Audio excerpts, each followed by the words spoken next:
friends a Star Thrifter, and I thought that we would go over what sold last week. That would be from October 22nd through the 28th. These would be for my eBay sales and the Poshmark sales.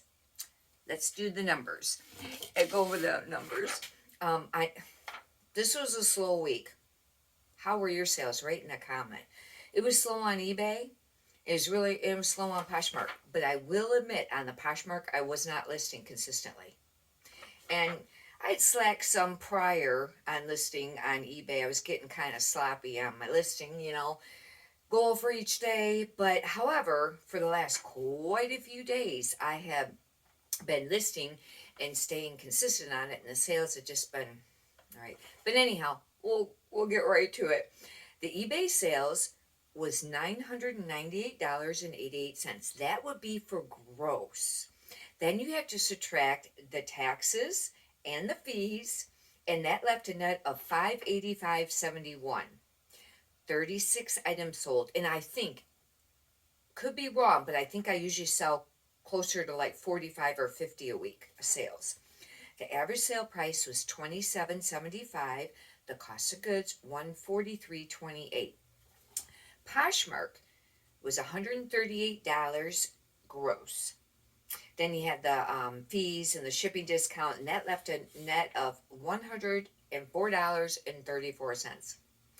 Then what I do is I combined the gross of eBay and Poshmark. That's $1,136.88. Then I subtract the fees, and then all the sales tax, eBay, and the Poshmark sales tax is, I kept that separate, but I had the amount, do the amount for that. It left a net of $690.05. Now that is after on Poshmark there was 5 sales. Average sale price was $27.60. The cost of goods was $19.90. Okay, let's round it off at $700 for the month. For the week net. That's still pretty great. If you times that by 4, that would still be at least $2,800.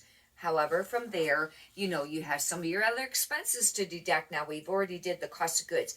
But remember, when you're doing your paperwork, you can only subtract your cost of goods for when they sell, not when you buy it. I went over and over this with my accountant, and he's like an attorney accountant, from my understanding, and I've heard other people talk about it too. Is that you can only subtract what the amount that you paid for the items when they sell, not otherwise. And then at the end of the year, if you're new to this, you have to do inventory. Figure out how many pieces you have and what you have and what the value is. You pay tax on that too. Anyhow, this $700, right around that for this week. Then you would have to subtract some of the other expenses, but at least, I do have the cost of goods out for what sold on those items. It's kind of, different from what, hopefully you're selling close to what you're buying, but that doesn't usually work. You know how that is, but that would even it out a little bit more. But anyhow, then from there, you have any other little expenses, and then what you're going to pay yourself, and then you have your own your own income tax that you have to pay percent wise on your income. But still, that's all right. And but I decided I just have to really beef up this. It just, I mentioned one of the recent videos that I thought about doing Whatnot, or maybe the Posh Live sales, which I really don't like either. And I've waited all this time. I think Whatnot's been out for maybe almost a year, and I haven't done it because I just didn't want to. I didn't want to learn another platform. And then it was, it's quite a little bit of work, and stuff sells for less money. However, you can move a lot of volume. Not knocking the platform at all, just stating for me how, whether I've wanted to do it. Some people go on there and they're just rocking it out, man. They're selling a ton.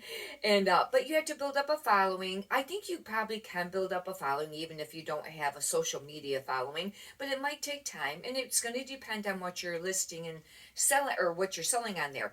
One plus about doing the like the Whatnot shows is that you don't have to do any listings, or no photography, no measuring.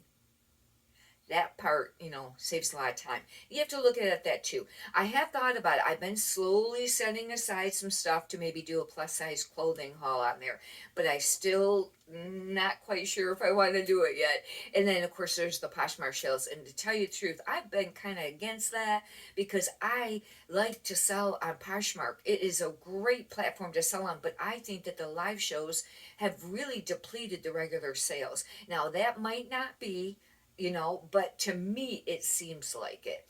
And I was just one of those ones that just wasn't for that, you know and not knocking it, maybe it's really great. I haven't tried it, just saying I wasn't interested really in wanting to do that, but I might have to, because one thing with businesses, whether it's reselling or another kind of business, is you have to roll with the changes. And I know I don't like that because I don't even like change.